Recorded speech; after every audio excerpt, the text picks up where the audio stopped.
top 10 car well, wait a minute. It's not the way that was supposed to go. You know, April Fool's Day was just the other day. And yesterday, as a matter of fact. Exactly. Just the other day. Just yesterday. And so now that April Fool's Day is over, everything on the internet is now true again. Right. You know, yesterday was questionable. Today it's true.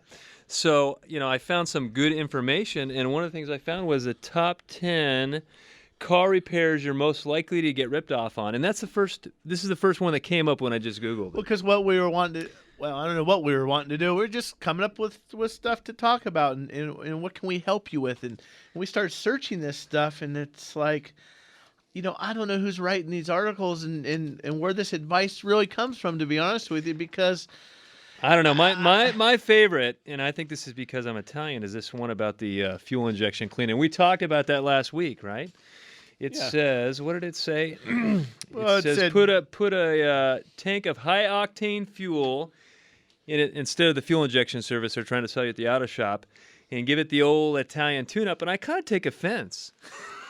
Because you're Italian? Because I'm Italian, you know? Well, I mean, I've heard of Italian lightning, but I haven't heard of an Italian tune-up. I mean, the problem is this advice that we get, sometimes it's coming from Grandpa, and Grandpa's advice was fantastic about a lot of things, but his advice for car repair expired in 1976. Don't talk about my pa like that. You know, so let's just take the fuel injector cleaning for example. I would agree, and you can hear me say it many times when we talked about fuel injector cleaning. A lot of it is a waste of money because it's a salesmanship thing. It's a sales spiel. But in this article, it says no, don't buy fuel injector cleaning services unless they're actually removing the fuel injector from the car and cleaning it. Well, there are some services and some times when that happens, but that's very expensive. You know, they say, you know, you can get a can of stuff for $7. Well, that's garbage. That's the stuff I always say. You know, you go to the auto parts store and there's a wall of all kinds of snake oil. That stuff is garbage. And it says, oh, just go put premium fuel in the car. Well, that was probably accurate information in the late 70s or 80s when the only way you got the extra additives, all the love in the gasoline was only in the premium. But I got to tell you, if you're using a top-tier fuel, it's in all the fuel. So and not only that, you don't want to take your modern car that's supposed to take 87 octane and pour some high octane in it. It's not good for it, you know? Changes things. Yeah, I mean, it's not necessarily that it's not good, but it's not going to help it. No. You know? So that was a bad one, Dave. I like the one about, you know, change the oil yourself because it's so easy to get ripped off going to a place because they charge more. After all, you can go to Walmart or Napa or whatever and buy the oil and do it yourself, right? Is that for the prices of some of these oil changes that I see? I mean, is that any cheaper?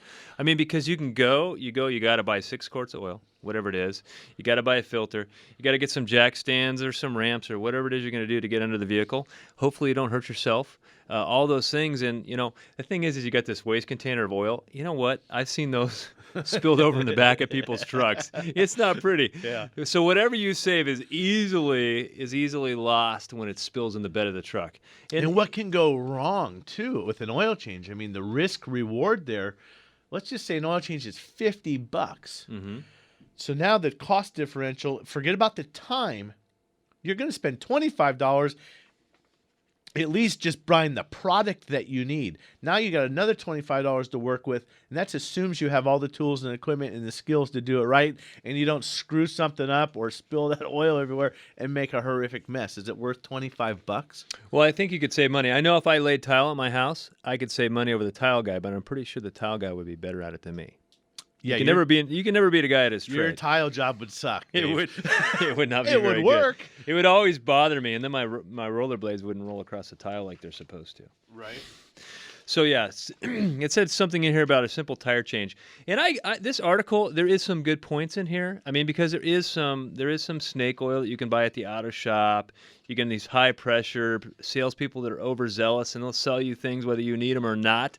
I see that stuff happen in our business. So there is a good point to this article, but there's also, you know, some of this advice is just, I don't know, it's free, well, so it's worth about what you paid for. Well, it says this, one of the things that you should do yourself, and there's two, I think, references for this article. you're getting ripped off because you're paying too much, or you're getting ripped off because it's so easy to do yourself. And in that case, Dave, you talk about a simple tire change, and it goes and says, go to a place that has an all-inclusive package to repair tires and rotate and balance them, which I think just about any tire shop or repair shop. I know at my shop, you buy tires at Virginia Auto Service, you get the package, right? Yeah. Well, this article shows somebody sitting in their driveway with one tire off the car. So you can't even do that at home as far as balancing or anything. You can rotate. But most people will do that with your oil change for almost nothing. Right. And I don't want to change the tire on the side of the road. Gosh, I've done it hundreds of times when I had tow trucks and stuff. What a nightmare. You can have your insurance, with your roadside service, a couple bucks a month, and that's covered. I'm looking, they have routine brake maintenance. It says, try and save myself, this is something where it shows a gal taking the tire off and all that stuff and adjusting her brakes. Drum brakes are such a pain in the neck. I'm so glad those things have disappeared from our industry. Yeah, well, yeah. I hated changing them, man. Springs go flying and, bloody knuckles, and that's for the professional. I was talking to a shop owner the other day, and he was explaining to me about this customer. They just couldn't believe their comments about brakes. And, he's saying, giving somebody a price, and the brakes were $300 or $325. And they said, oh, my God, that's so expensive. And, I can get those done for $99. And I want to really do something cheap. Can I just get cheaper? He goes to the customer, you do realize this is what makes your car stop? Maybe this isn't an area where you want to cut corners and do things cheap. But really, what routine brake maintenance do we need on a modern car? Nothing. Hey, no, so there is so what are some things that people can do themselves? If you're out there and you do like to tinker and there's things you like to do, I think always changing an air filter. They brought that air filter up in this article. That is something you can do yourself at your shop, Matt. Maybe it's $19 for an air filter, but you put it in. There's no charge really to put it in in most part cases. Part of the service, yeah. Part of the service. You can probably pick one up for $8 and stick it in yourself. And if you're that kind of person, you want to do that, hey, go for it. Absolutely. The other thing they had in here was light bulbs. And on most vehicles, light bulbs are somewhat easy to get to. Didn't you try changing the light bulb the other day? Oh, my neighbor, Bryn, she had a light bulb out on her Tahoe, and I opened my mouth. I said, oh, no big deal. I'll just change that in the driveway tomorrow. I'll just pick up a bulb at, the Acme Auto Parts. So she brings this light bulb, and I'm like, this is no problem. I'm flexing my mechanical muscle out there in the driveway.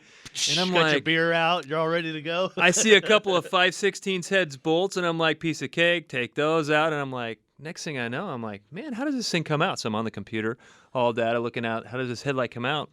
My knuckles are bloody. I'm like, man, it's a good thing I don't work on cars anymore. My hands are not soft. A little soft. So I changed this light bulb out, but it literally took me 20 minutes to do this thing. And, sometimes you got to remove the whole grill to get to it. Some cars, we were talking to Carrie before the show, it literally takes 3 hours for a professional to change a light bulb on some of these cars. Now, that's the extreme. Some of them are easier to change. But if you break a $200 headlight assembly to save $10 on labor or installation, it may not be, you don't want to trip over a dollar to save a dime in some cases. But changing headlights is something you can do yourself. That could be easy. What about a battery change, for Battery example? change for sure. Well, you know what, Dave? And I think, too, it depends on the car. I've said before, there's been eras where the car is hard to work on, then it gets easy to work on, and then they're hard to work on. So if you're driving a 1994 car or a 92 or an 88 Honda, that battery change is really easy to do. You're not going to have a lot of problems. You do one on a late model Infiniti or maybe BMW, you're crazy. There's so much work you have to do just to register the battery, and those aren't simple. But you can have things like the windows not working properly. People hook things up backwards. So if there's a difference between I'm capable of doing it, I think, or I've done it before, and actually doing it and doing it right.